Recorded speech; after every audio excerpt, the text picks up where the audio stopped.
I'm going to give you 5 things that I do every day to add value to people, okay? And this is going to work. This is going to work for you. And by the way, this is you. Every one of you can do this. Every one of you can do this. So look at your neighbor and say, even you can do this. Go ahead. All right? Even you. Because there are 5 things I do every day. Every day. You say, John, what do you mean by every day? I don't want to go too deep on you. Don't want to go over your head. I mean every day. Number 1, every day, I value people. And you say, okay, when you say you value people, I mean, who do you value? Everyone. And you say, what do you mean by everyone? Everyone. Jesus created everyone. What part of everyone do we not understand? Look at the person you're seated beside and say, Jesus loves you. Go ahead and tell them that. Jesus loves you. Look back and say, Jesus loves me. Yeah, he does. Look back at him and say, Jesus loves people I don't even know. Yeah, that's good. Oh, one more thing. Look at him and say, Jesus loves people I don't like.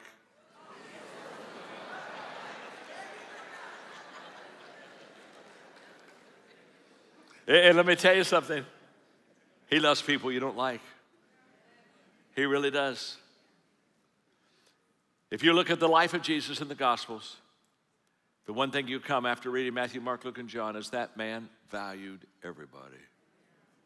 And the only people who didn't like it were religious people. We've got to make a decision. Are we going to start connecting with people, or are we going to keep correcting people? We okay? My name's John. I'm your friend. So every day I value people, 1. Number 2, every day I think of ways to add value to people. Every day I think of ways to add value to people. About a month ago, I was talking to Stephen on the phone about me coming out here, and he said you were going to be in this vision series, and he was telling that the message that wouldn't be preached by the time I got here would be, I want to make a difference. I said, well, could I preach that message for you? And he said, well, sure, if you want. So I want to. I want to. What am I doing? Before I ever got here, a month before, I'm thinking of a way to add value to you. Add value to him. I mean, I could have said, no, I got my little sugar sticks I'd rather preach. No, I've never preached this before. I developed this message just for you today. It's all yours. It's the covenant message. Nobody else gets it. They don't get it. Now, it's very simple. Why? Because I think of ways of adding value to people. Number 3, every day I look for ways. I look for ways to add value to people. And let me say, you see what you anticipate. So when you anticipate of adding value to people, you start seeing ways to add value to people. Just as if you know, most people, they don't get up in the morning and say, how can I add value to people? Most people get up in the morning and say, who's going to add value to me? We're all selfish. Are you with me? And if you don't think you're selfish, outside of the fact you don't think, if you don't think you're selfish, let me ask you a very simple question. The next time you're in a group picture, when you see that group picture, could I ask you a question? Who is the first person you look for in that picture? Now, come on now.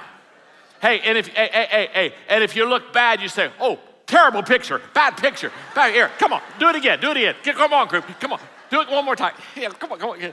And if you look good in the picture, you say, oh, great picture. Send that to you. Yeah.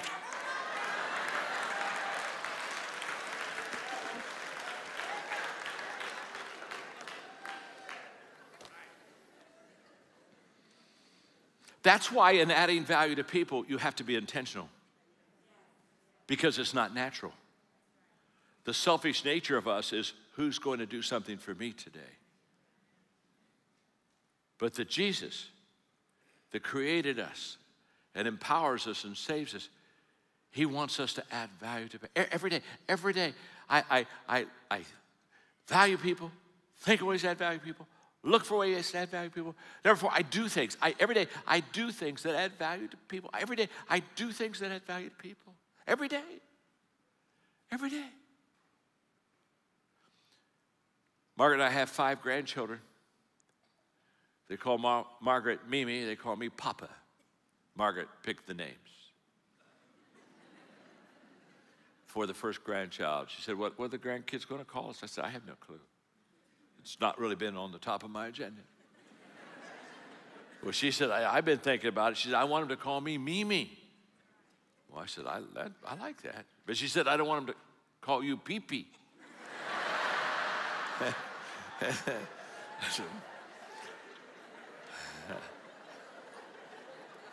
I said, I agree with that too. I don't want them to call me Pee-Pee. So they call me Papa.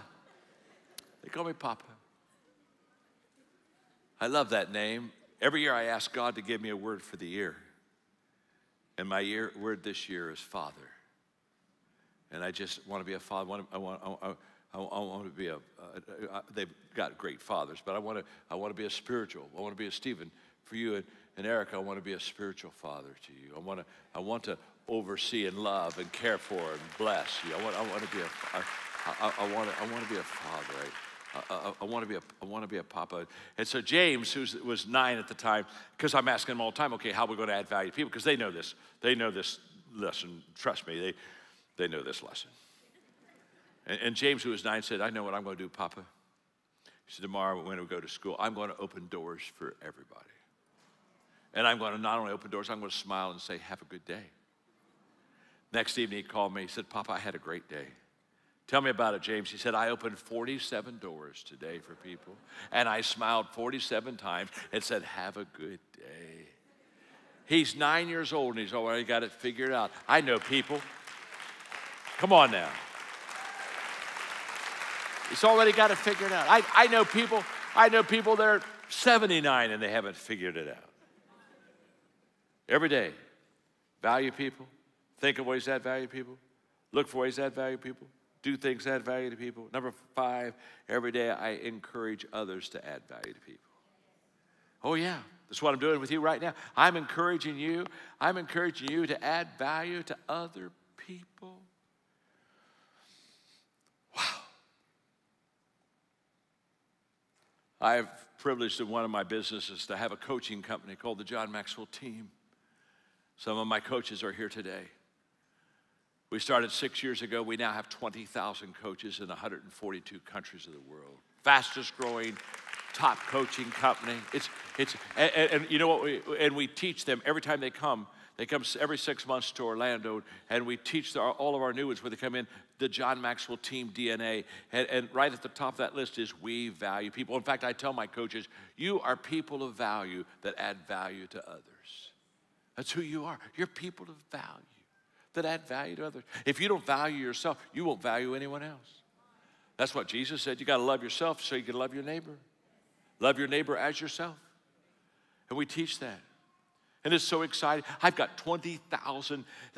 They're my legacy. They're the legs to my legacy. I got 20,000 legs running around.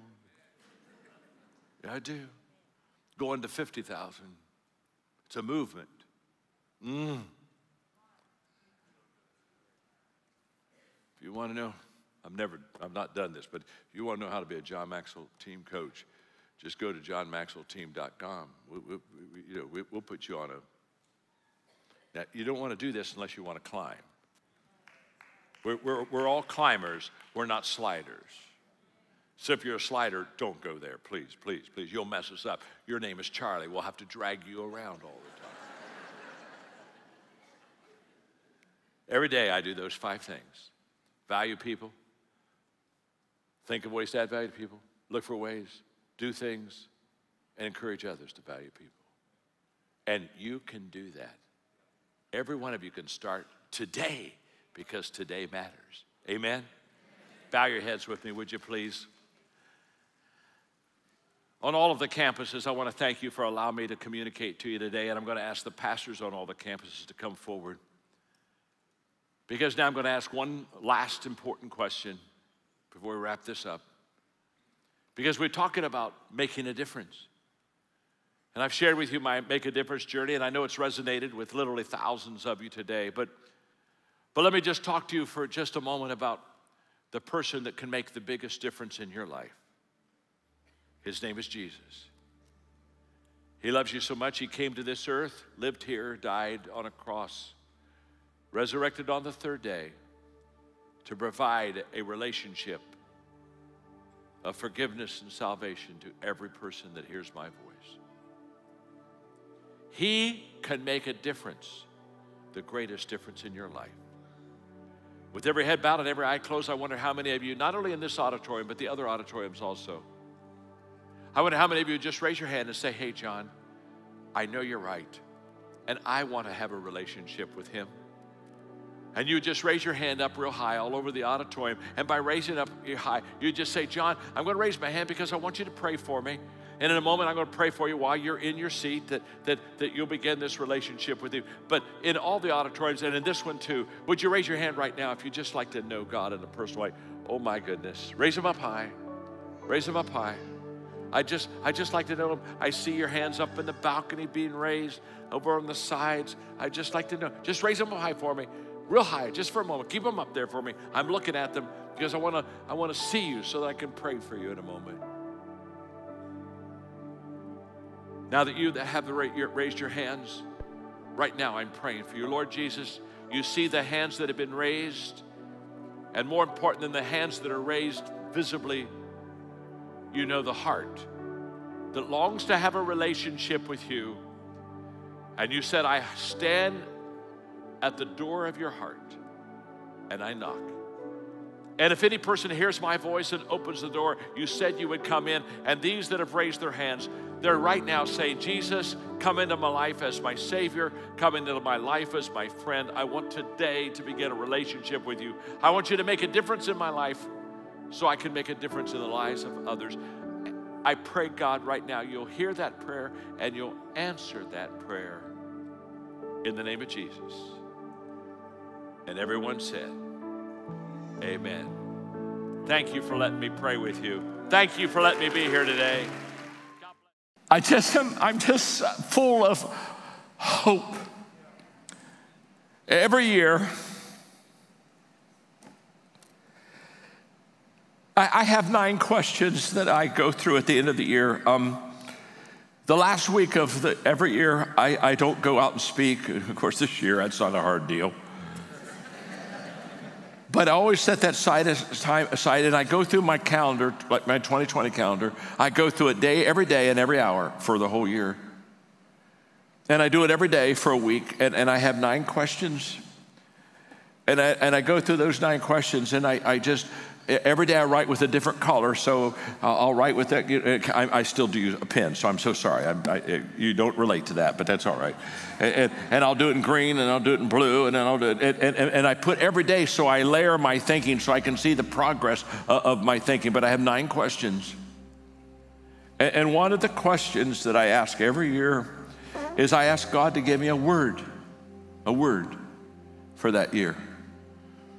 And this year, I got my word earlier than ever before. In fact, I got my word by the middle of December. I wasn't even asking for the word, and God gave it to me. Usually, one year, it was literally 11 o'clock on New Year's Eve before I got my word. I thought that was a little close. But God thought I was a little slow. But this year, I think he wanted me to make sure I got, so he gave it to me. He gave me the word in the middle of December. So I've had 2 weeks to look, and the word is hope. The word is hope. In a world that just, no matter where I am, in the last 3 months, I've had personal audiences with the president of Costa Rica. I've had personal audiences with the president of Guatemala. I've talked to Supreme Courts of countries. I've had some pretty major entrances in the last 3 or 4 months, and all of them are looking at us. In fact, when we were in Costa Rica, the Secretary of Education said, Costa Rica, the president just signed on that every public school in Costa Rica will take our values curriculum. And then as we finished, the Secretary of Education said, you do know that 7 other secretaries of education in Latin America have contacted me and said if we do it, they want to do it also.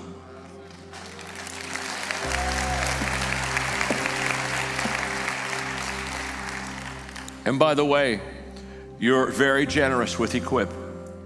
And every year for many, many years, out of your missions budget, out of your birthday gift for Jesus, that's such a report, $2.6 million. Isn't, I don't know, I might be wrong. Isn't that the best that we've done? No, we've done better. We've done better? But we'll get there.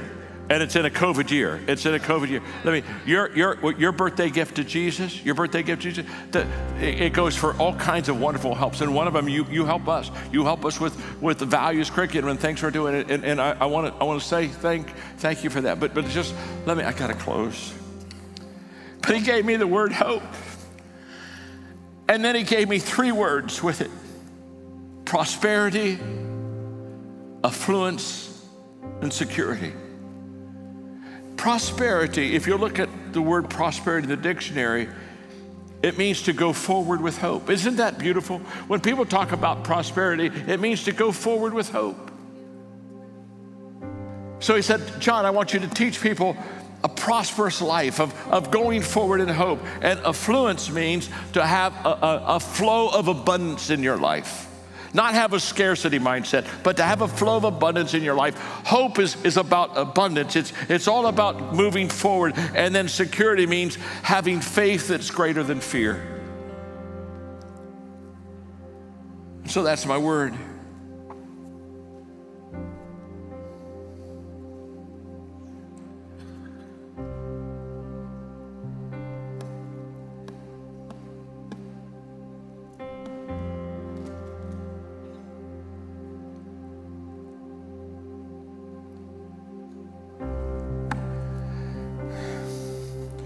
I got to wrap it up, I know I do.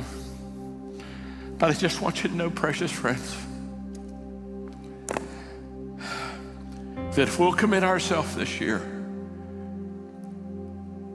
to setting an environment of trust, and that we will be unconditional in our love and in our actions and in our lifestyle, that we're going to have the greatest harvest year ever in this church. The greatest year ever. And I just want to close the service with prayer. I love the prayer emphasis on this night. If you're going to have prayer emphasis on the 5 o'clock service, this is going to be my favorite service. Because I love it when the body comes together in prayer. Father, I just humble myself before you. And these precious friends, these people that love you, and they've been transformed. Their life has been changed.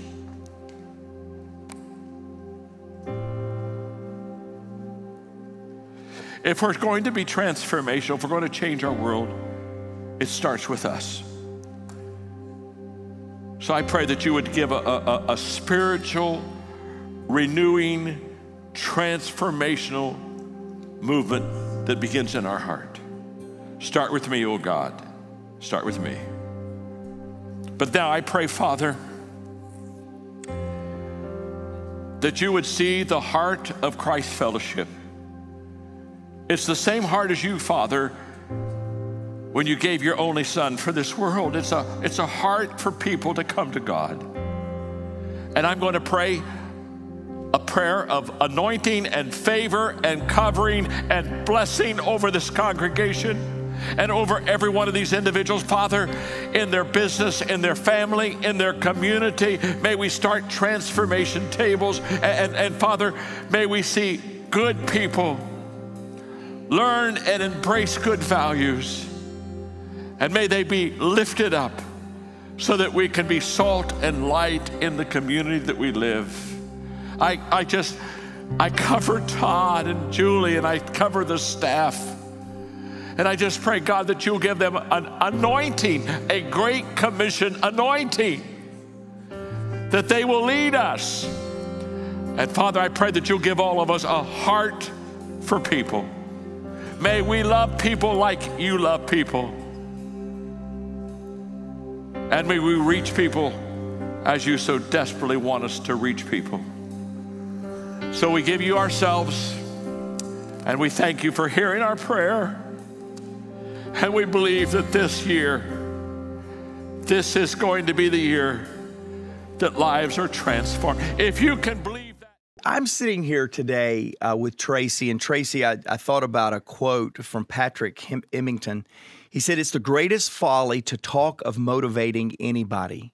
The real key is to help others unlock and direct their deepest motivators." And as I'm listening to John today, I thought, how true is it that if you'll just listen to this as that student we talk about, man, there's really some good stuff here on how to motivate yourself and then motivate those around us. And I agree. And what I think is so cute, let's bookend it. I'll start at the end and come back to the beginning.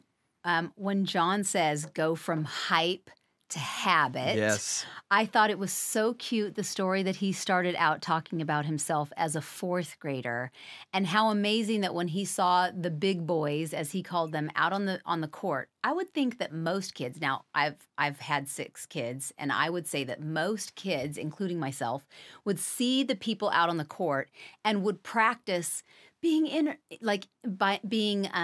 called out onto the court by the microphone and to the crowd cheering.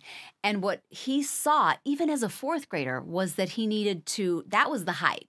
The being interviewed or called out onto the court. It's not interviewed. What is it? Being introduced out onto the court. And what he saw was that he didn't need to practice being introduced onto the court. Even as a young boy, he saw that it wasn't about the hype he needed to practice. He needed to practice basketball so that he could be one of those 5 introduced out onto the court. I thought that was amazing that even as a child, he wasn't drawn to the hype, even though his heart was. He was drawn to the habit that would get him to that position where he would be introduced. I thought that's amazing. Yeah, that whole comment and then how your play on that reminds me of a great story of Serena Williams, the great tennis star. And she would, right before championship games, she would start thinking about the post-game interview and what she was going to say. She would start envisioning what she would do right after the last shot when she won the championship. Isn't it interesting? And John's thinking about walking out on that stage, and he dribbled out there and then came back, did it 3 times. The coach said, "Are you going to practice?" and so, but these great, it's almost like, don't focus on the pomp and the hype as you're talking about. Focus on the talent, but then focus on how you're going to make the best once you are really talented. And I love that. And I think that both of those stories just really motivate me, how John did that, and then how Serena would spend time thinking about what is going to be her post-championship interview and how's it going to sound, even before she's played in the championship. So I love that. And that's kind of, I think that's applicable to how we as leaders need to be. We need to focus on the disciplines, the habits, and not so much on the hype. That's right, and preparing to succeed. Yeah. And so I would love to know, I'm sure our listeners would too, do you remember the first time you were motivated? Yeah, I was real motivated, and it goes to John's first point, the leader who motivates is self-motivated. I can remember, Tracy, 4 and 5 years old, leading, all of 2022, I've been telling a story in all of our big events about how I wanted to drive a ship as a 5-year-old, and I would pretend my entire carport was this ship and all these people, and we were taking a cargo that was precious to faraway places, to people who did not experience the magnitude of the precious cargo that I have. Don't ask me what the cargo was. I can't remember. I just know it was very precious. It was very needed, and it was going to impact people when I got it there. Maybe it was little Hot Wheels or something back. Yeah, it might have been. It could have even been one of those little red hot things, fireballs. It could have been fireballs. Candy. I don't know. Yeah, candy. But all I know is I would sit on that imaginary ship and I would motivate my people saying, "Hey, I know we've been on the waters for 3 weeks now, but imagine the face of the people." I can remember at 5, 6 years old, motivating my imaginary crew with what it was going to be like to deliver our cargo. So I can remember feeling motivated at a very, very young age. I can remember motivating people, even imaginary people. I probably motivated imaginary people a little bit better than real people. It's easier. It is easier. Less resistance, for sure. But I can remember early in life being motivated, and a lot of that came from within. I just had this passion within me that burned and exhibited itself as motivation. And I can remember after about 2 years of driving this big cargo ship, which was our carport. This is imaginary, or this is all real? imaginary. Oh, okay. Driving our carport, which was my cargo ship. And one day I'm standing on the railing, looking out over a 20-foot drop. And all of a sudden, a plane landing in Atlanta airport flew over, and I went, why would I drive a cargo ship when I could drive an airplane, an airship, and get there much faster and take a lot more people? So it quit being such a precious cargo to now getting people farther than they'd ever been faster. Until about 9, and then the United States had the space shuttle program. And my cargo ship turned to an airship, an airplane, to a spaceship. And I soared into the world and took people to destinations they had never been. I love that. And so anyway, it's funny because I could tell more of the story. But today I'm not driving a cargo ship, an airship, or a spaceship, but I'm driving a leadership. Yeah. How about that? I love that so much. Oh my gosh, why we love you times a million. I love that. Okay, so getting back to, so you're self-motivated. That's the goal. John talks about the leader who motivates is self-motivated. But then he talked about something that we should motivate someone with the right motives. Yeah. And so can you do a little bit of motivating right here to our audience? If someone is listening, he gave 2 examples that manipulation is moving people forward for personal advantage. And I would say that that's a temptation for every leader, because every leader is trying to get ahead, has personal goals and has their eye on certain goals. But then he says motivation is moving people forward for mutual advantage. So let's say someone is in our audience, and I'm certain that this has to be, if we're getting real with ourselves, as leaders should be. And they might have heard John say that, and there was that little bit of, in their spirit of, like, it is kind of one-sided. Maybe I am guilty of manipulating my people, not with bad intentions even maybe, but can you talk a little bit to our audience if they have found themselves that it's one-sided maybe, and how do they move that needle from it being just about personal advantage, of how do you become a leader who makes it a win-win situation? Yeah, I think all of us that are leading things bigger than us, things that are more significant than us, we have manipulated people. So I want to start there because it sounds so bad. But I want to tell you this: if you're asking the question, how can I not manipulate people? How can I make sure that I'm motivating people? You don't have a manipulation problem. You have a passion problem, and you don't have people around you that can speak into your blind spots. Because all of us that are leading will at times get so focused on our agenda, on our mission, on the thing that is so important to us, that without even knowing it, without being intentional about it, we will begin to manipulate people to get to the accomplishment of our vision and mission. So start there. There's a chance, those of you that are leading big things, leading teams, there's a chance that you might be manipulating right now. I'm not challenged with the fact that people manipulate. I'm challenged with the people that manipulate ongoing, consistent, and don't have checks and balances in their life. So I don't want to manipulate people. I hope I never do, but I do. Because the agenda sometimes becomes so important that I got to get there that I don't slow down and motivate. Now let me explain motivation. When John says motivation is moving people for mutual advantage, the only way I can know what mutual advantage is with questions. Right. Now, John goes right after that, motivational questions in his lesson, but stop right here. Manipulation, we all have a strong temptation to manipulate people at certain times when we got to get to the goal. We've got to get to the summit. But the way that you motivate people is you have to ask questions. You have to sit down and ask, what is motivating to you? Right. And let me tell you how you know you are being tempted to motivate or to manipulate rather than motivate. When you're doing a lot more talking rather than asking questions.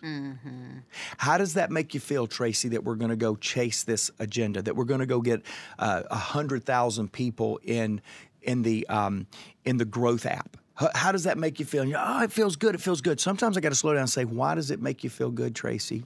Well, I know that answer for you, I think. Let me try it for a moment. You are so passionate about women that are great moms and great leaders and have a passion for the world to embrace both expressions. You're passionate about it. And you want people that are passionate about family and people that have enough significance to be passionate about the family that they are significant in other areas too. So when I feel like I am over motivating you for my agenda, I slow down and say, Tracy, you do remember that on the Personal Growth app, you're going to be able to talk to more people about making relationships important in their life. And all of a sudden, I watch those lights turn back on in your eyes. Right. I watch you lean forward again and say, this is what I want my life to be about. Too many leaders that are casting too much vision, they cross the line between motivating people to mutual passions, mutual accomplishments, to manipulating people to their passion and their accomplishments. And so for me, as a leader that is very passionate, we just talked about that with my 5-year-old self, I've got to slow down and ask questions to make sure that people are getting motivated at their passion and desire level, not my passion and desire level. It really is coming back to the relationship. It is. Which I love to always connect back to. It's knowing your people. It's you know that about me. You're able to say those things because you know that about me, and you also can know that I can lose motivation as somebody who you are leading into a new place because I can get distracted by other things in life, and it's connecting back of where we're going to the heart of what really matters to me and what matters to the people. And I know somebody needs to hear that because you can start to feel, and maybe you feel this way sometimes, that the people that you're leading and trying to motivate get distracted easily. And so it's a matter of connecting back because life is busy, life has hardships, life can distract our people. And when we're trying to motivate them, we need to make sure that we are connecting to the things that through those questions that really matter to them. Well, so recently sitting in the studio today is Jared Cagle. He's recently been named our Executive Vice President of Content Development. Yay! And so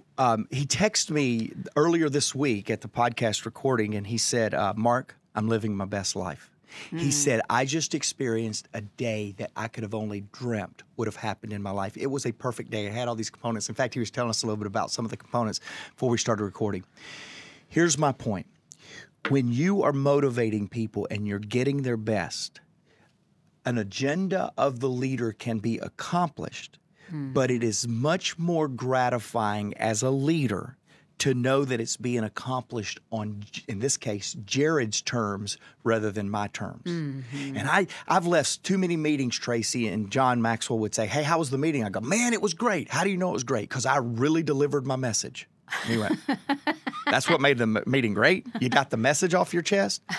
A great meeting is when I deliver a message that awakens something in the person listening to the message and inspires them to go chase fulfillment of significance and success in their life because it's something they want to do. A great meeting is not always everybody rallying around my vision and my direction, but a great meeting is always when I can rally people around what's in them and what they want to accomplish with their life. And that leads right into creating a motivational environment, a motivational meeting environment. But how do you gauge that? Like for that meeting when John would say to you, well, how great was your meeting, Mark? Or how was your meeting, Mark? How do you gauge if they were sparked, if the people sitting in your meeting were sparked, if they were motivated by what you were saying and connecting with that? How do you gauge that? Well, it's a good question. I love this question. In fact, I'm thinking of a meeting that's coming up pretty soon to where I really have got to motivate our team for the vision that I have for the rest of 2022 and getting us ready for 2023. I'm starting to feel the intensity now. It's middle of October. I'm starting to feel the intensity of 2023 plans. And I've really got to motivate our team. What I've asked them to do, I just shot a video this morning before I came into this to record with you. I asked them to consider, I gave them an example of what success looked like from an event that we did with the vision we had for the event and for the organization. I said, here is the model of perfect scenario. Give them a picture of what success looks like. Then I asked them and I said, I want you to come ready to this next meeting with clarity on how you can learn from this picture perfect example that I've just given you and apply that to some areas that you are already connected with the vision, or areas in your organization that you're part of the organization that you need to connect to the vision. Find what's going well, or find something that we really need to work on.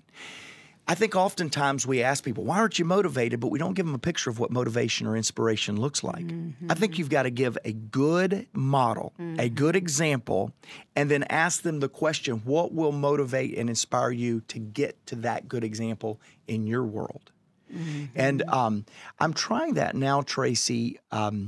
Maybe we'll come back in a podcast next month or in a couple of weeks, and I'll tell you how it's going. But that's what I'm trying to do currently, is create this motivational environment by saying, hey, this is what's working perfect to the vision with great culture and great momentum. This is what I would like for your part of the organization. How can you get there? And that I just want to go into. John talks about an influencer nurtures people. Now, when we hear the word nurturing, we don't necessarily think of a leader right away, do we? Right? This is we use the word soft, and that may come across to you as, I don't want to be a nurturing leader. It's not easy, by the way. It may be soft, but it is not easy. And John goes on to say, man, it does mean a commitment to your people. It does mean loving your people. And I will tell you this: that as long as you and I have worked together and worked with John, there is no doubt that he nurtures as a leader to those that are on his team and in his influence. Talk a little bit about, from your perspective as a leader, the importance of that. Again, I'm air hashtagging right here, nurturing of people. You got it. First of all, let me say this to all you podcast listeners. You need to jump on YouTube and kind of check out the Maxwell Leadership Podcast.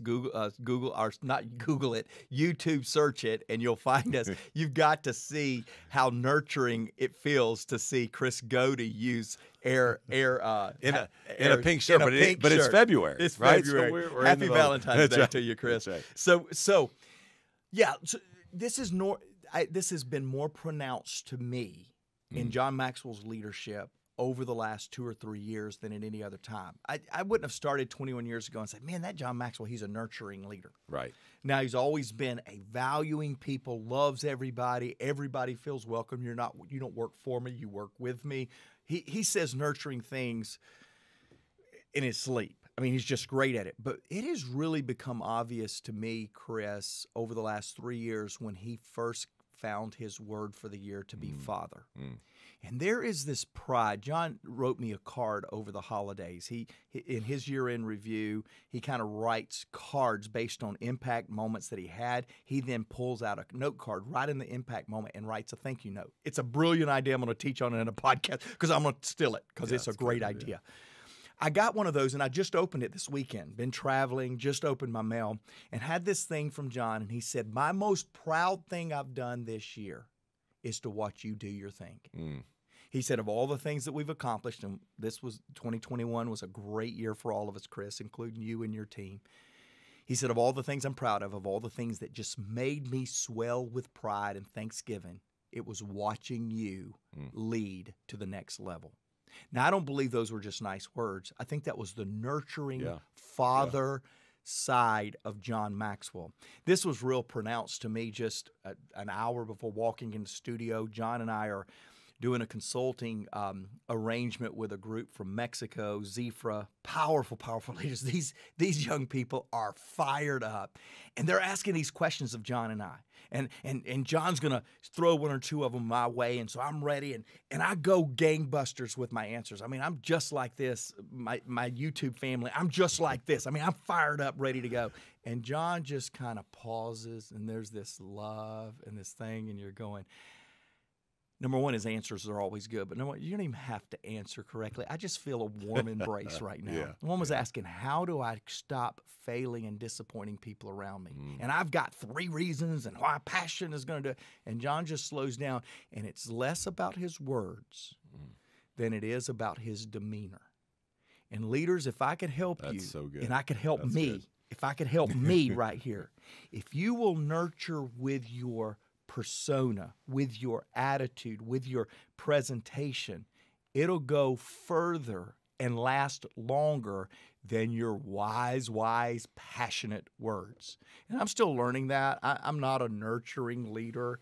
I have this hard charge. If I can fire you up, we're going to get it done. Yeah. And John just goes, man, if I can make you believe in yourself, Yeah. you're going to get it done. Yeah, and when you were just talking about that, I was like, man, I know that I tied that to a comment he made. And even in your show notes here, he says nurturing people does mean lifting people to a higher level. Yeah. Right? There's a lot of complexity that comes to lifting your people to a higher level. But even in just that illustration of him answering that question by slowing down and understanding, hey, you're not always going to get approval from people. You're not going to make them happy and then just talk through that from a demeanor. You lift people up. Yeah, and let me say this, in leadership, and I'm not talking to you as a mom over your family or a dad working through a troubled teen. I'm talking about in leadership, and that has elements of leadership. There's a big difference in nurturing and enabling. Yes. And many leaders feel like if I nurture, then I am enabling you or empowering you to less than. Yeah. And that's not true. Back to your quote of John. Nurturing is continuing to lift them to a higher level, but it's not kicking them in the butt to do it. It's lifting them from the heart to do it. Totally agree. Hey, one thing I thought about here as well, when John talks about that nurturing does mean loving people, one of the things that you and I are extremely excited about is our League of Extraordinary Leaders. Yeah. And Joel Manby, a powerful executive in the corporate world, has actually partnered with us and just done a off of his book, a digital content called Love Works. And we went back and forth and we said, do we include that word in the title? And we said, man, absolutely we have to, because that's just part of leading people. And so it's he puts together 7 principles of better way to lead and to love your people. Now, I want to move on to point number 2, which, by the way, we're not going to cover all 4. Jake doesn't let us cover all the content once we're in here together. But I love this because I think you have to then communicate the priority of this to the organization. You know, the last question that you just reviewed for us that John talked about is how many people then are they equipping? Mm-hmm. So in this conversation, you're my leader. So your question to me is Chris, how many people are you equipping in order to help us accomplish this mission, this vision we're after? You said this statement. I want to share this with our audience. In one of our leadership team meetings, you came in and you didn't even say hello. You didn't even say, hey, how's everybody's weekend? Whatever. You came in and you said, all right, here we go. You couldn't be here today. Who's sitting in your seat? Wow. Yep. And all of us were like, don't pick on me. And you were just like, go. Who is it? Chris, who is it? Right? And so, Becky, who is it? Whatever. And I was like, man, like that. Yeah, that's so good. If we were doing this in a way that we should be doing it as leaders of our organization, we would have it right there.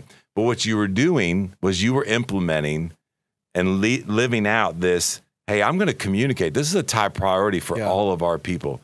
So talk about that. Talk about the desire that you have as a CEO of the enterprise to make sure that your people and that you are continually emphasizing and communicating the power, and not only the power, but the need, because it's so critical to be developing and equipping your people. Well, it's so funny because our podcast family is going to think that I'm just this cutthroat, going to kill everybody, cut everybody out, fire everybody kind of leader. I don't think I'm like that, but no, maybe I need to go check, because let me tell you why I say that though, Chris. A week ago today, I'm in a meeting with 2 of our leaders. You were not even in the meeting. And I said, guys, who's your replacement? And they looked at me like, what? And I said, oh, by the way, if something happens to me, who's my replacement? What are y'all going to do if something happens to me? Yeah. Now, that's kind of fatalistic, right? And it's so funny that you just reminded me. I'd forgotten about that. You reminded me of a meeting several months ago where I challenged every leader. First thing I came into the meeting was, hey, who's your replacement? What are you going to do? And then I just had that same conversation a week ago. I think, and I justify it with this, the law of the bench. Every leader is prepared. Surprises don't prepare leaders, it reveals leaders. I use all of these illustrations, and that was certainly my point 7 days ago with these leaders. Guys, who are you training for the unexpected? Who is your law of the bench? And I began to articulate to them what I may not have articulated in this leadership meeting that you're referencing. I believe it's the responsibility of every leader to know his players and to strengthen the bench of players on the team. That's not anything earth-shattering or great revealing, I'm sure, to our podcast audience. What's revealing to me when you ask this question today is I told both of those leaders last week who I would replace them with if something happened to them. Now, I was in this meeting, I was really challenging them because we're not moving the ball forward as quickly as I feel like that we should. And I was going, guys, who is your replacement? And be inviting them into it because they probably can make you better. So it wasn't just let's find a replacement. It was who else is brainstorming with you because your replacement may have better ideas than you because you're too close to the challenge. Yeah. Love that.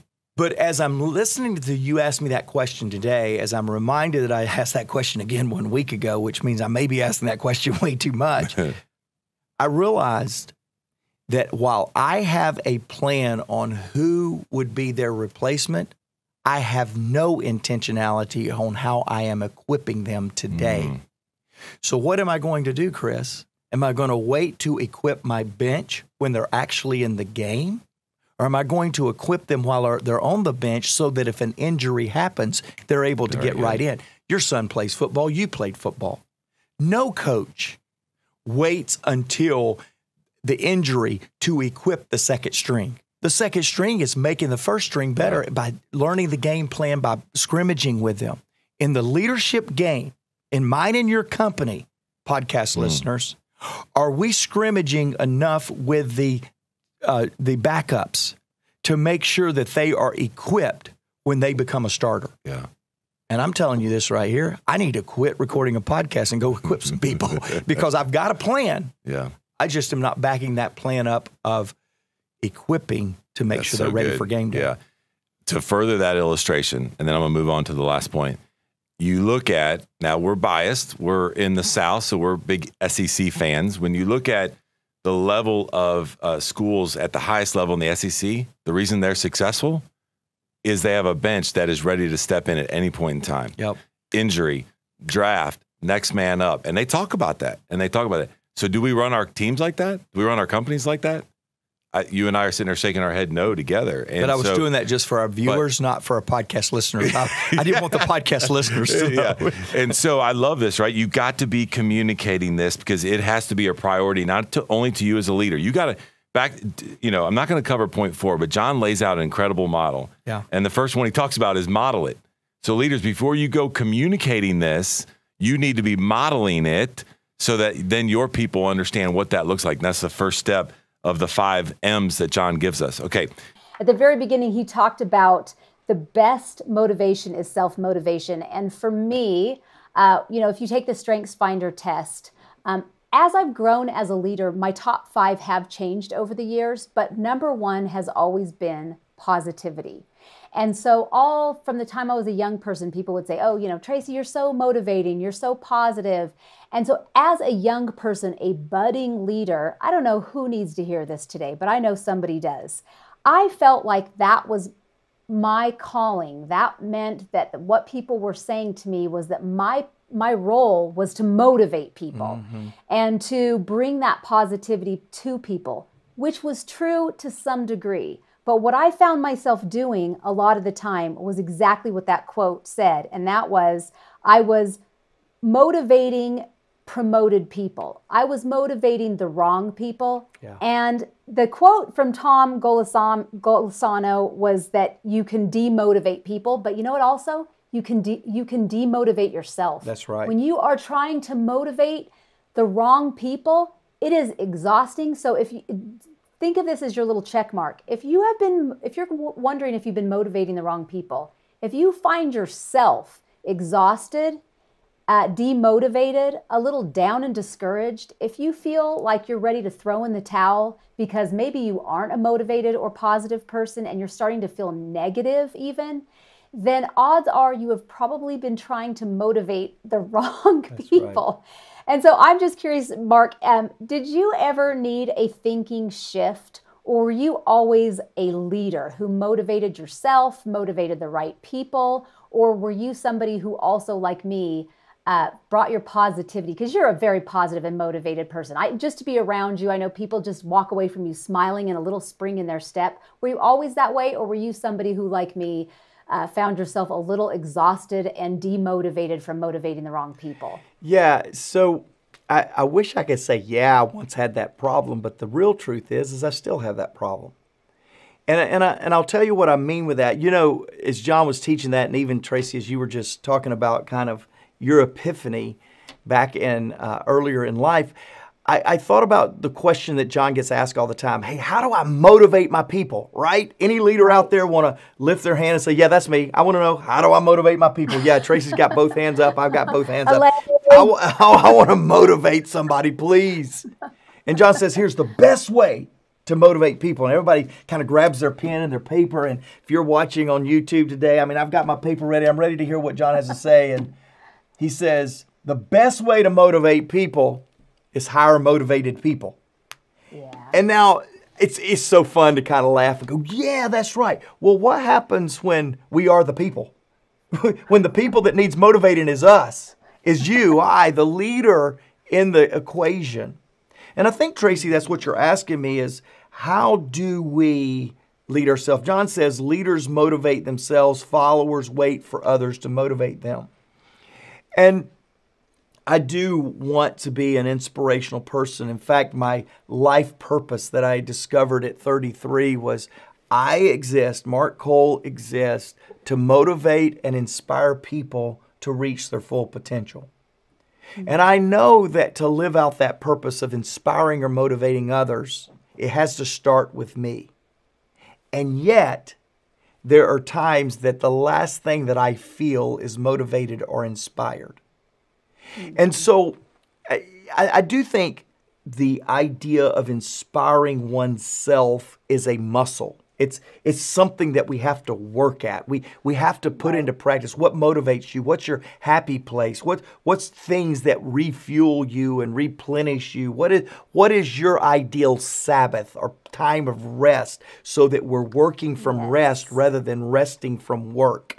And I mean, I believe that's really important, but I also think, Tracy, that for us as leaders, we do have to realize that if we rely on external circumstances or external relationships or external factors to motivate ourselves, we are in for a very difficult road in the area of leadership.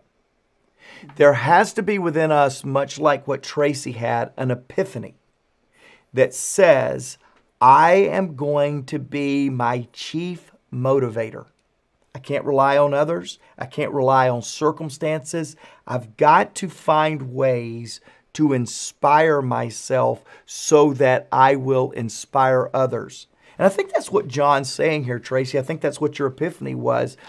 There has to be in each of us a realization, an accepting of responsibility that if we are going to be motivated, if we're going to inspire others, it is going to be up to us to motivate ourselves. And I think that's a big distinction between leaders and followers, as John noted in the lesson today.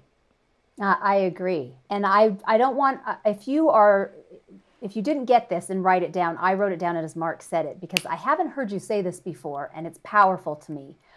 We should be working from rest rather than resting from work.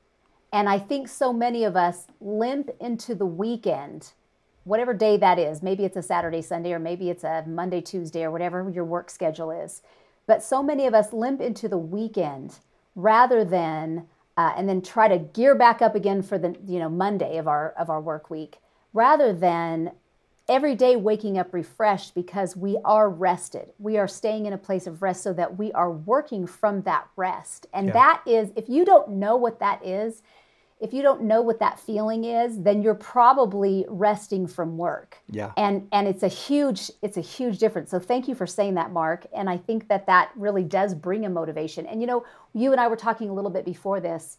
One of the things that John says that is a distinguishing mark from him from other leaders, and that is that he talks about being a motivational teacher not a motivational speaker. Right.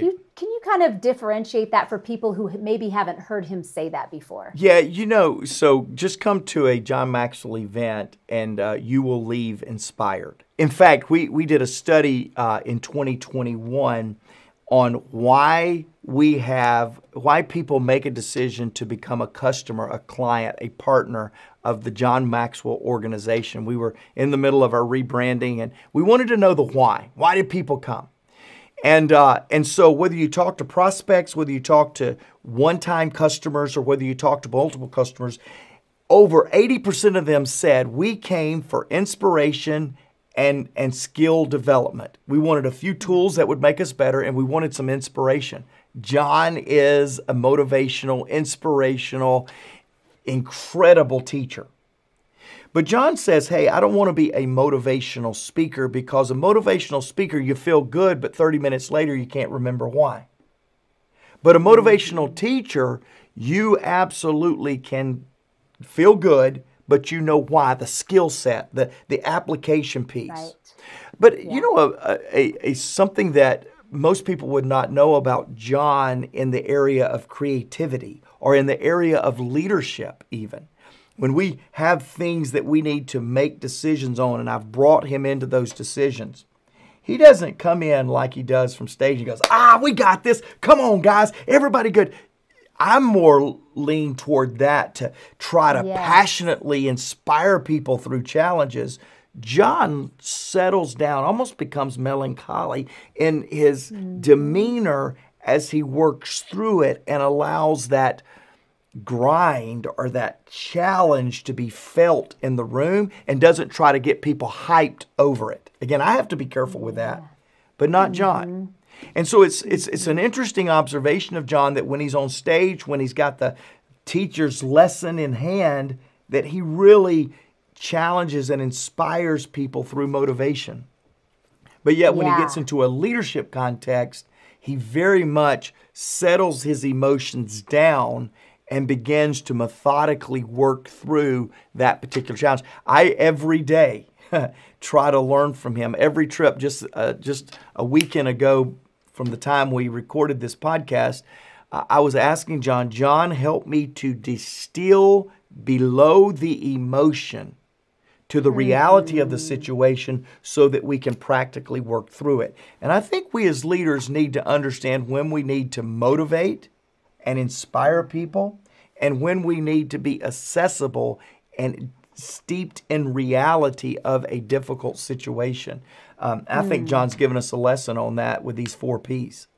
Yeah, he sure does. I love how you said that. He brings his energy low, and getting below the emotion, that he does not rely on the hype of energy.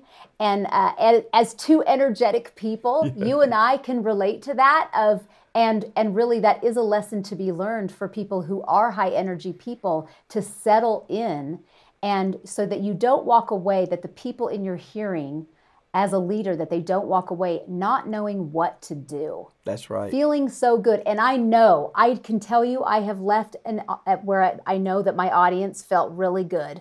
And I know that they felt good. And I know that they felt probably that they liked me, but they didn't know what to do. Right. And I know that I've done that before. And so it's just another learning lesson. And so getting into those 4 Ps, I feel like these really, the 4 Ps that inspire effort. And I feel like he really, in perspective and perceptive, I feel like he really, was there anything that you wanted to touch on those, and persistence? I feel like he really did a good job teaching on those. Was there anything that you wanted to touch on those before we get to persuasion? The only thing I would say on perspective is often we put our perspective on other people and we think, wow, if this motivates us, it has to motivate everybody else in the room. Right. And that's not true. When John's teaching this perspective, he asks the question, it's in your notes, how do others see things? And many times we as leaders, we fall prey to the trap of trying to motivate people the way we're motivated rather than motivating the people the way they are motivated. And so leaders, communicators, get into the shoes of the people that you're trying to influence and understand their motivators, their perspective, and that's true on perceptive too. And, the things that used to motivate me don't motivate me anymore. I've changed. Right. I've matured. I want maybe less partying and a little bit more significance in my life. And a leader needs to understand the phases or the seasons of the people he or she is leading to be able to motivate. And that's what John's talking about with perceptives. But again, it goes back to the perceptive of the individual you're trying to lead or influence, not your perceptive. Mm-hmm. I've often thought, man, a new car has motivated me at different times in sales contests and different things. And somebody else goes, I could care less about that. As a leader, we need to understand the things that really grab their attention and use those in our inspiration.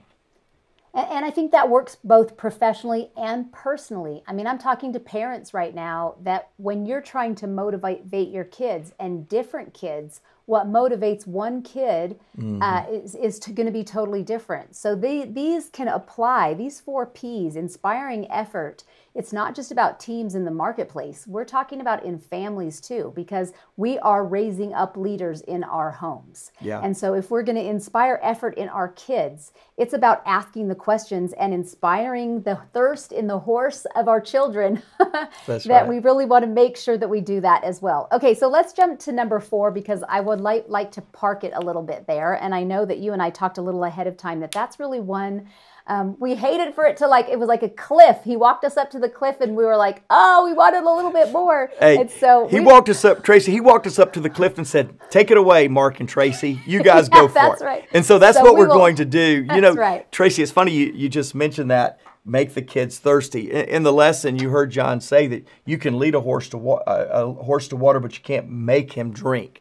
And so then he says, a lot of people think you've got to inspire them to drink. And John says, no, you got to inspire them to be thirsty, because when you're thirsty, you'll drink.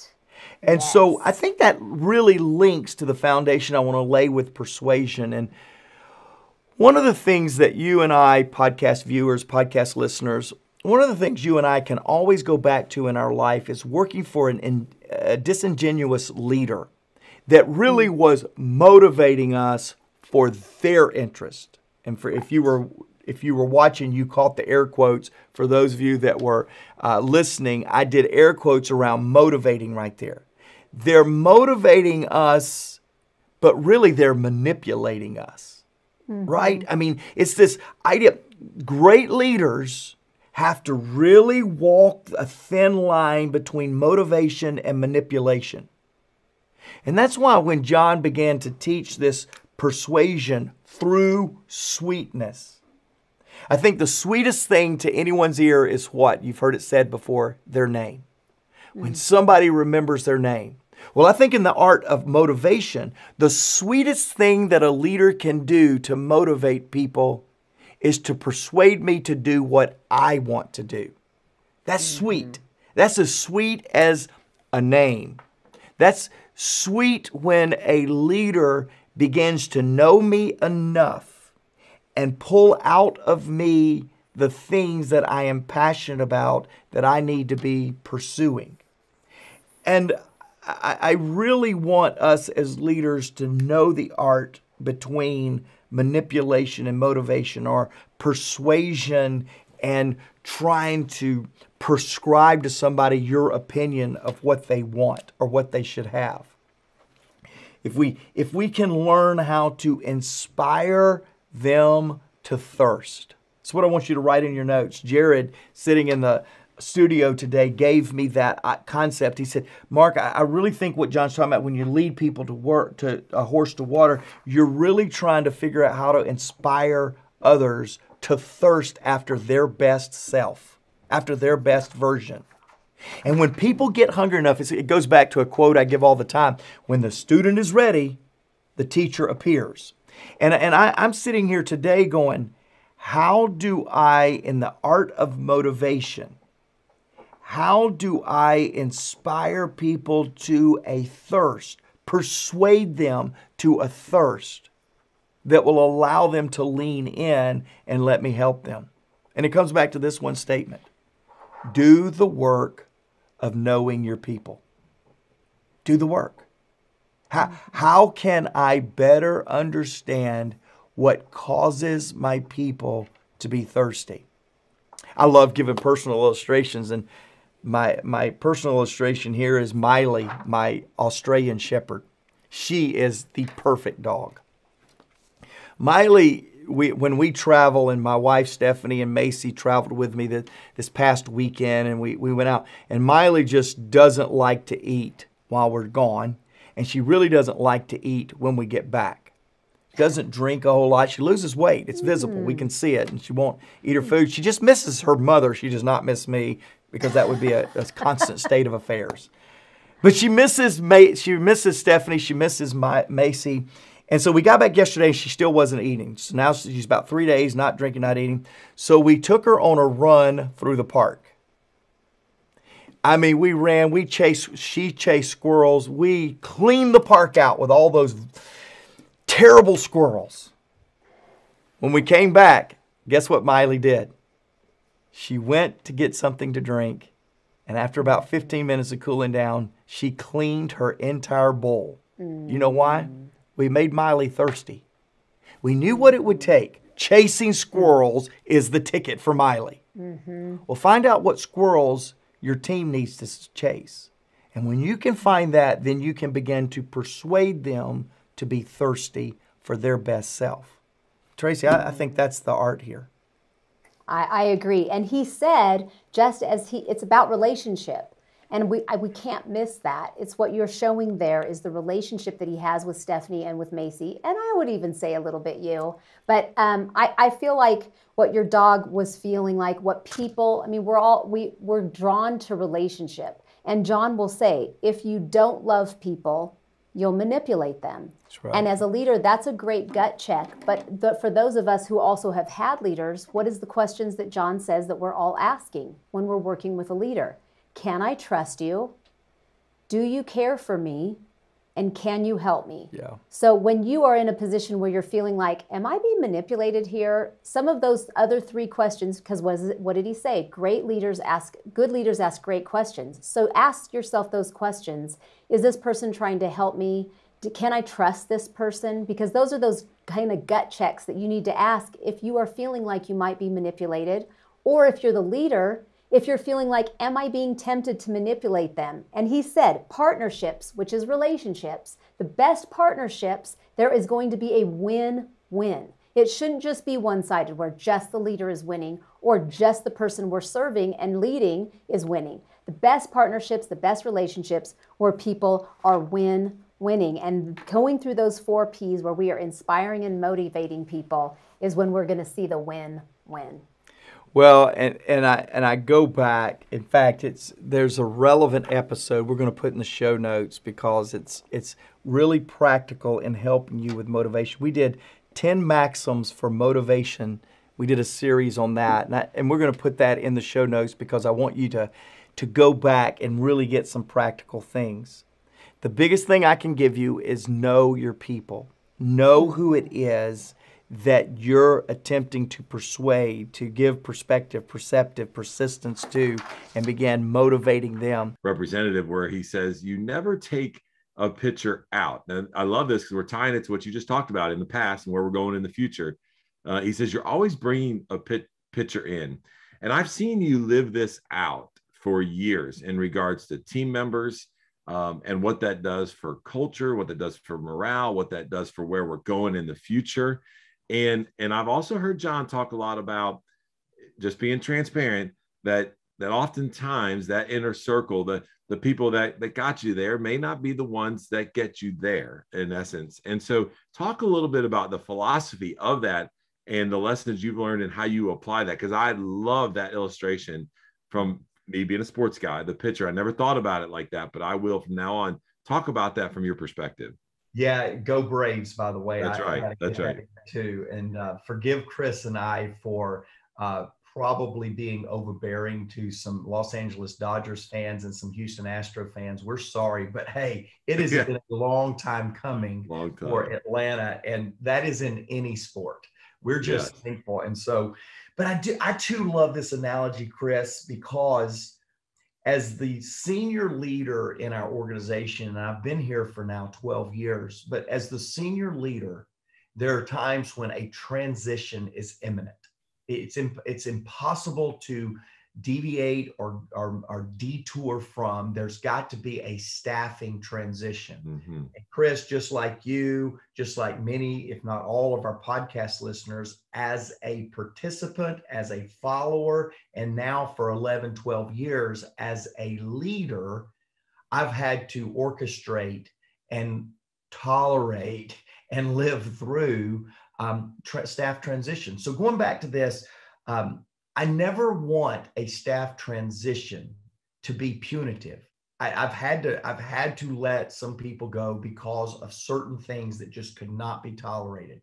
I would much rather take a picture, put a picture in than take a picture out.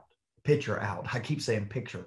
Yeah. Take a picture out. And the reason for that is because I always want to be going to something. It's going back to the topic of the podcast this week. I always want to be going to something, not fixing something. I want to be proactive, not reactive. I want to be forward thinking, not rear thinking. And staffing changes has got to be that too. I've made a lot, Chris. We've talked a little bit about that. Number one, I don't make staff transitions for the good of the company, except in rare cases when, again, there's been some things that just are not matching the values or the expectations of staff members. I always want to make a transition for the best of the person. Now, listen to me, leaders. We're coming to the end of the year. We've got to start 2022 with a bang. Some of you have been tolerating teammates. You're the leader. You're tolerating teammates that are in neutral and in some cases are in reverse. They're not getting better. Trust me on this. As hard as the transition will be for you, for them, and for the organization, you are not leading if you're allowing somebody to stay in neutral or in decline. That's good. Because we, especially at the John Maxwell Company, we're about people development, not people backing up. We're about progress, not about retreat. And so if that's true, then if you have a teammate that is just surviving, that is just kind of neutral, that is kind of pulling back, you need to transition them for their sake. Because every individual needs to be in an opportunity that is inspiring them to become a better version of themselves, to be a better leader. So always make transitions about the person. Your time of growing contribution in this role, in this organization is over. So I'm going to set you free so you can go pursue something that brings out the best. Now, as an organization, that's as an individual. I want that. As an organization, I never want our team to feel like that we're transitioning somebody from a punitive standpoint, but we're transitioning so that we can up-level the opportunity of our bigger, better, more brilliant future. And that mindset, even on staffing transitions, is really important in focusing on the future. It's imperative that we do that in every single decision we as leaders have to make. Well, today's topic is how leaders can grow, all capital O's, grow their people. And I see here that you have the word grow as an acronym. What's going on here, Perry? Fill us in. Well, I know I felt a little bit at risk bringing something which some people might think is very elementary to a sophisticated podcast like this one. That's right. But actually, my experience tells me maybe I don't think so. I have brought this up on many a coaching call recently when a leader was struggling with how to get actively engaged in coaching. They want to be more of a coaching leader. How do I coach more with my team? And they don't know where to start. I said, have you considered this model that is called the GROW model? And I was stunned. I look at I'm watching them. We're on Zoom a lot of times, and they're taking notes and asking for clarification and questions. And I go, maybe this wouldn't be bad review it'll be a review for many, but it might be new for some. Yeah. And I find it to be simple enough that it's usable. That's what I was just thinking about. I was thinking about it not being too complicated And as I was just sharing before we went live in the studio, the fact that when I saw the content come across, I was like, oh man, I remember that from years ago, but I haven't talked about it in a while. So I'm looking forward to us diving in and kind of going through this. Well, you do it well. I've been working with you for quite a while, and I see you with your team and how you operate with this. But I really would like your real world experience on how to apply some of this. But we do kind of complicate the coaching process sometimes. I've had people tell me that they don't coach people like they should because, well, I don't have a quiet office, a whiteboard, a spreadsheet, and all the stuff. You don't need all that. And I think we should describe the GROW model and how it works, and then maybe you could tell me how we can apply that. Let's do it. You probably should be thinking about is how do you apply when you're coaching people? Is there a problem? Is there a behavior or a performance problem, something you could be coaching to? Or you could be thinking about a career progression or helping someone understand the next steps in their progression through their career. Could be a number of maybe even process-oriented things you want to coach to in the organization. But the G stands for goal, and we need to determine right off the bat, what are we aiming for? What is this person, whether it's a performance improvement, what is the performance we're looking for? Is the career, what is the next step? But what is the overall goal is how we start that off. Yeah, although this is simple, why I love this is Perry's bringing to us something that's very applicable when it comes to increasing your influence with people at level 2, where you're connecting with them, but also at level 4. And at level 4, we talk about this in the 5 levels of leadership of developing people. And when you do that, you increase your influence with them.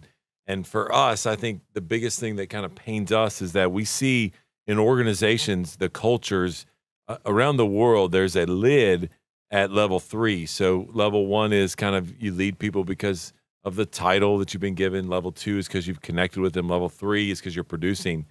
But then when there's just a lid there and there's this vacant area of what we call the leadership bench of developing people inside their organization. This is a great, very simple, but great tool for you to use as you connect with them and then as you think about how do I go about developing them. So now coming back to the goal, right? You mentioned this just a minute ago where if this is kind of a behavior or a performance problem, we're going after behavioral change is what we're looking for there. And what is the desired behavior in this goal? The other one was you mentioned about it, is this a career discussion? And the goal may be, what is next? What do you want to do with your career? What's next for you in the organization or even outside the organization, by the way? It's okay to be doing this and developing them and setting up goals, even if it is not to stay inside your organization. I think one of the things for me when I think about goal and I think about having conversations with people is that if it's within the organization and it's a behavior or performance that we're looking at and it's a behavioral change, that I want to get really clear around what the goal is. As simple and as clear as possible. Will it be uncertain? Will there be uncertainty? Absolutely. There will be uncertainty about how we're going to go about getting it. What does that look like? What are the problems? There's going to be a lot of uncertainty. But man, if we're really clear and try to get the goal as simple as possible, I think that does a great deal for not only the leader, but also the individual, what you're talking to there. And then my last thing is that I always try to talk about the goal in terms of how that plays a huge part in the enterprise, in the department, and in the enterprise. Hey, so when we go after this goal, this is how it's going to affect the department and the team. By the way, this is how it's going to affect the enterprise. And you got to help kind of tie that to goal together. And so those are 2 areas when you mention that just come to mind and thinking about the goal. Both of those is that one you've set up. Well, most people I don't think have a goal. They're just trying to get through the day or the week or get to the target, get to the quota, whatever. They don't really have a bigger G goal. But I like how the last piece you had is really strong about tying that goal to the overall. Why am I relevant? Why am I even here? You just increase my value to the organization because now I see why I'm here. That's right. To do that. Keep it simple, but have that conversation.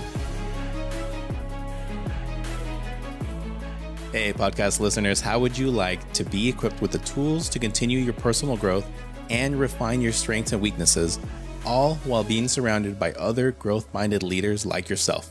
You may have heard of our International Maxwell Conference, or IMC, It's our biannual event in which Maxwell Leadership certified team members come from all around the world to grow and learn together.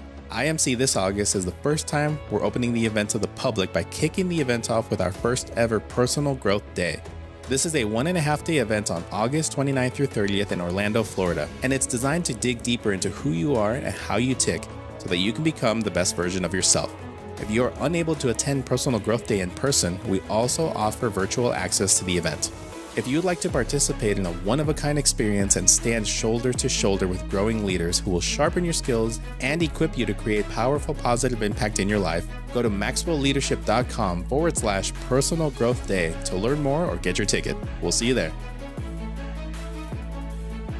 So the R stands for reality. This is taking a snapshot of where are you now in respect to this goal. What's our starting point?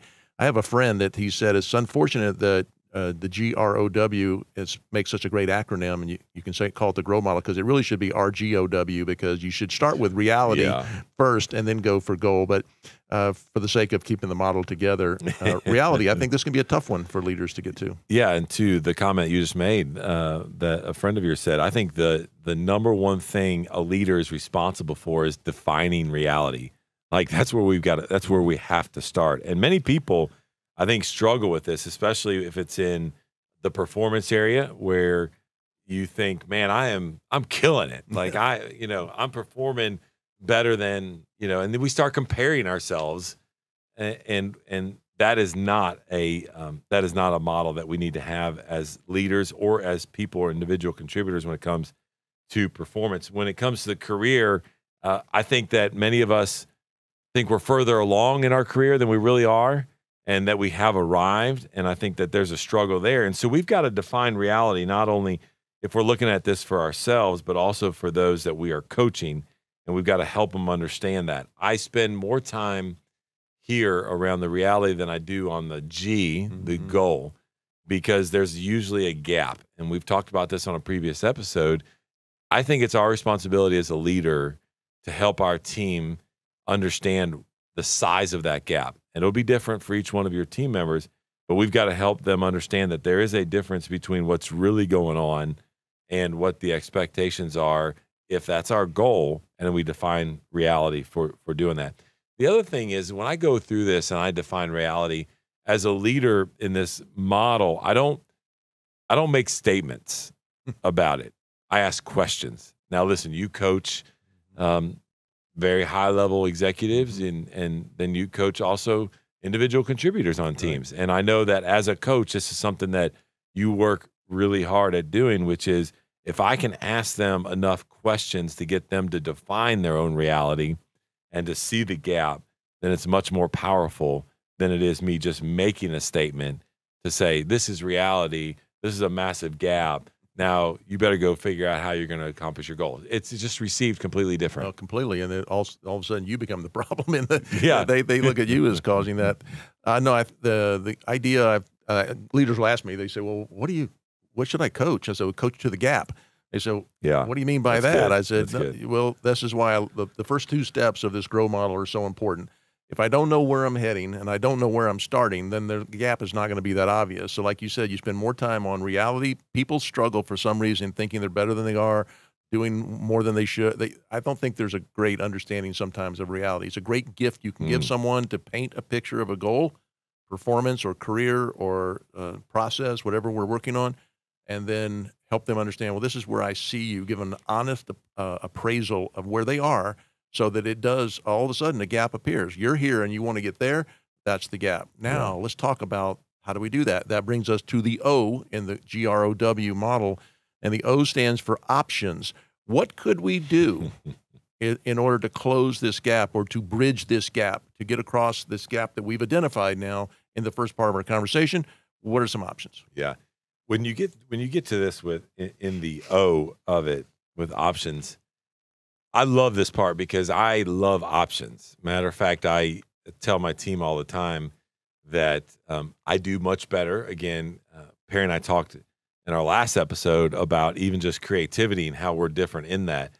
For me, I want to be able to react off of a couple of options and build off of that than if you just kind of bring me one option of what this looks like. So as we think about this, as we go from the G, the R, then the, to the O, is that I think we can create and present, and through questions, we can come up with some ideas. One of the things I do here when I talk about this is that, I believe our coaching model is built off of something very simple. I call it the 3 A's, which is ask the tough questions, help them develop an action plan moving forward, and then hold them accountable to doing that. And I think that when you do that, you'll be able to stir up and have conversations around these ideas and options. But one of the things I do is that I challenge them to look at other individuals that are doing what they want to do. So if whatever that goal is, and they say, hey, I know that Perry has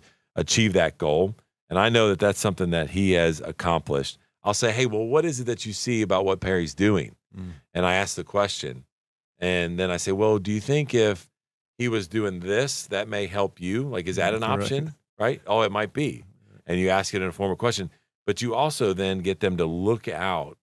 Again, they don't know what they don't know.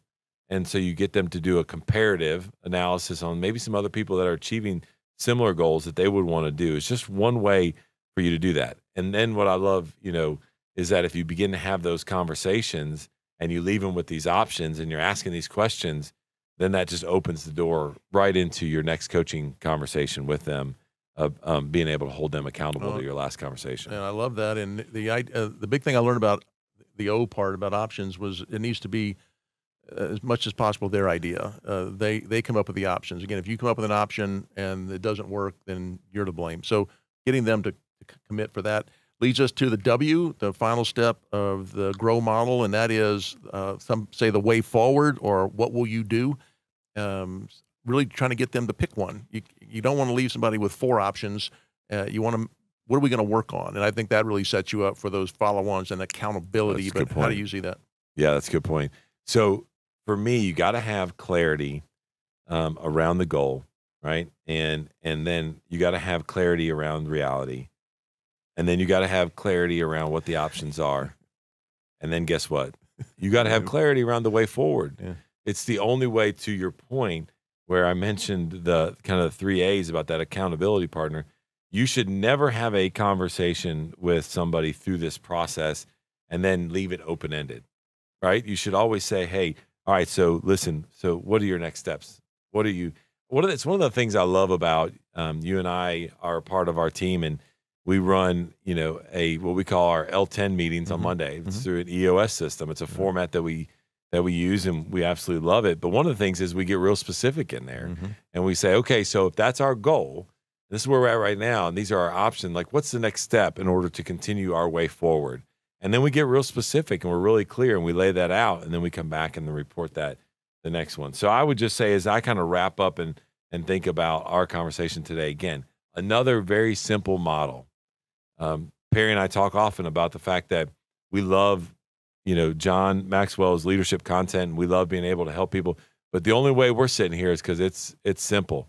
Now, it's not easy, and it's not easy to implement, but it's simple. And so today's model, as we think about the gaps that we see with leaders connecting with their people at level 2, and the gaps we see in organizations of not having a leadership bench because leaders don't know how to develop their people, this right here, this simple GROW method allows you to do that. I noticed in the title you said when a leader believes, sees, and develops the potential in others. Why did you start with the word believe? Yeah, great question. Because of these conversations I'm having, I realize you are not going to be a people developer. You're not going to push people to a higher capacity, to a larger potential. You're just not going to do it if you don't personally believe in people. If you don't believe that I didn't put this in our notes at all, but I got thinking about it as we were talking before the camera came on, about even Carol Dweck's mindset piece, that you can almost have a fixed mindset about people sometimes. To think, well, they are what they are. No, they're not. It's a growth mindset that I need to have as a leader, to really be believing that people can develop, people can grow.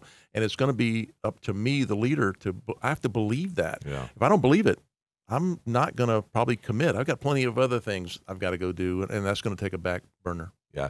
One of the things I know you've gotten pushback before when you're in front of the room or doing training or maybe even coaching, where you go 100%. Yeah, you know where I'm going, Yeah, right? Which is like, hey, we need to put 10 on everybody's head on our team. Like, yeah, but they're not a 10. They're a 4. Are you putting a 10 under the team? Yeah, like you get pushback from that, don't you? Yeah. They're not a 10. They're a 4. I'm not saying they're a 10. I'm saying you see them. That's right. And that's why this is so important that we're talking about today as leaders, that you have to believe and see the potential of those team members if you ever hope to develop it. Now, let me, just before you go any further, sometimes that it may never come to fruition. You may have the hope and you may see this, but over time and giving them resources and trying to develop them and giving them opportunities and chances, it may not get there, and that's okay. But you have to start at the place of you have to believe and see the potential in others. Well, people will rise or fall to your level of That's right. expectation. That's And right. I always ask people in coaching, even in front of the classroom, can you tell when someone believes in you, that they think positively about you, when they're interacting with you, when they're talking with you, when they're around you? Can you just tell if somebody thinks highly of you or doesn't think highly of you? And I think most of us can figure out that, yeah, I think they think, well, I raise my game around those people. I don't want to disappoint those people.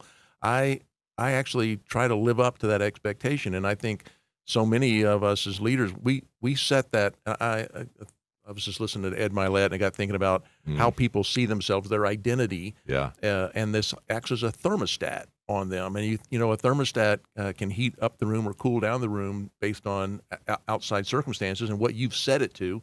Well, if you've set somebody up that they're a 4 or a 5, then anytime they have a winning moment or they're succeeding or advancing, that internal thermostat will just cool them back down to a 5, whatever they are.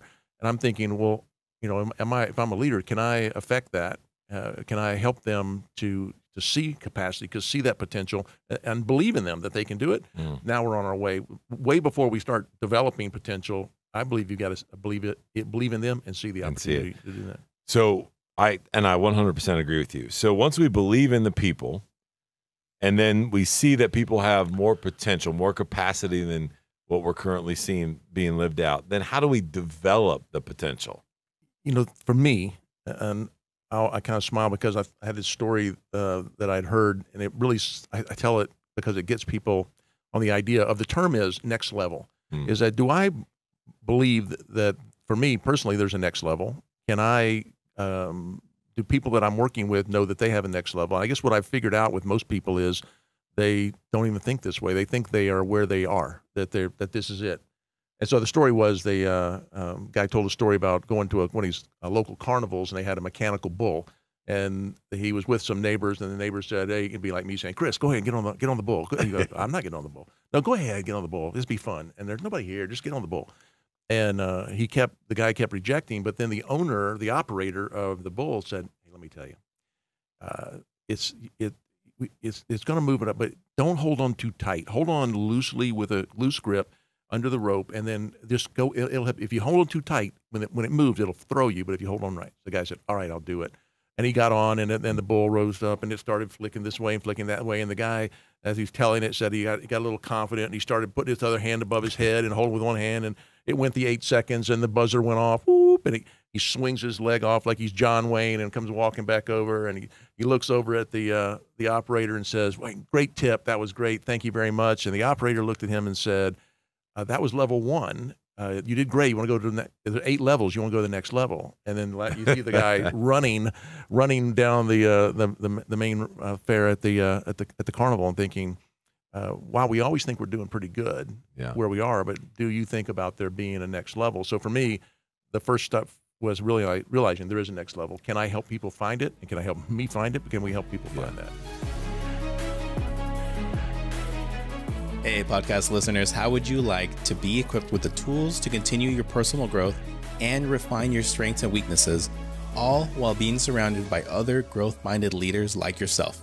You may have heard of our International Maxwell Conference, or IMC. It's our biannual event in which Maxwell Leadership Certified team members come from all around the world to grow and learn together.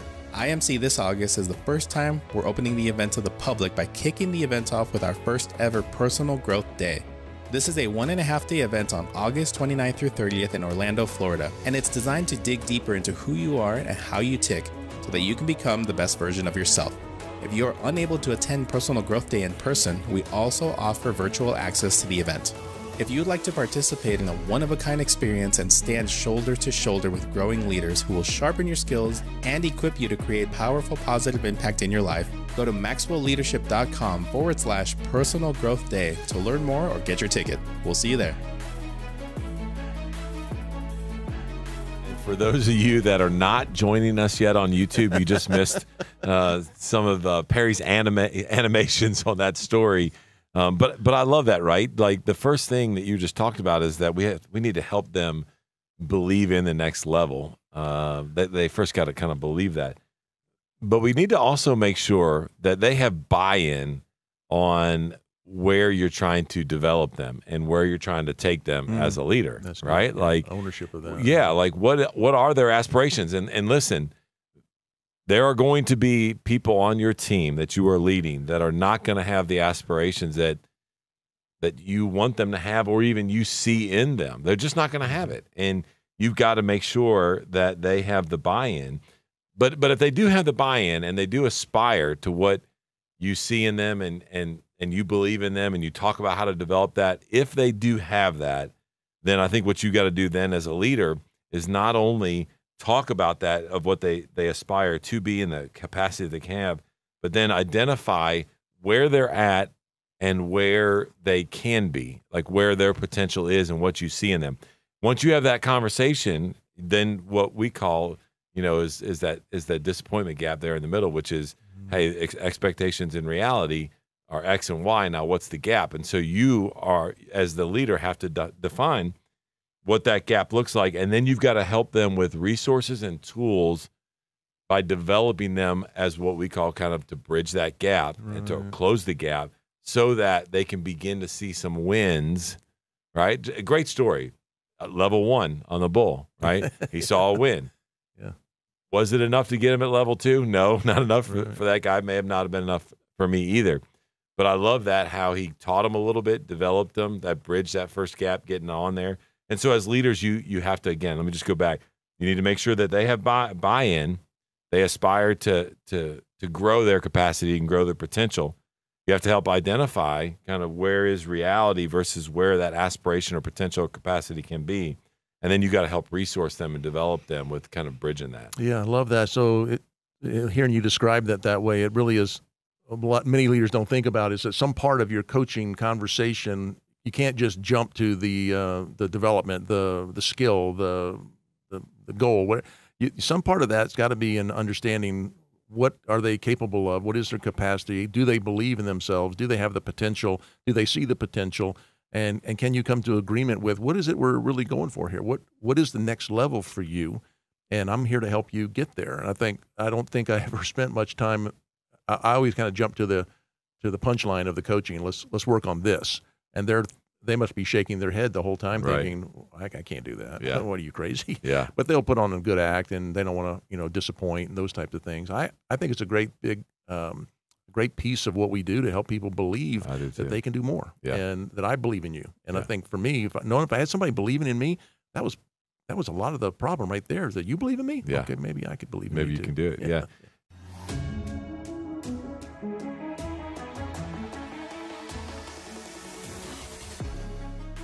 Welcome to the Maxwell Leadership Executive Podcast, where our goal is to help you increase your reputation as a leader, increase your ability to influence others, and increase your ability to fully engage your team to deliver remarkable results.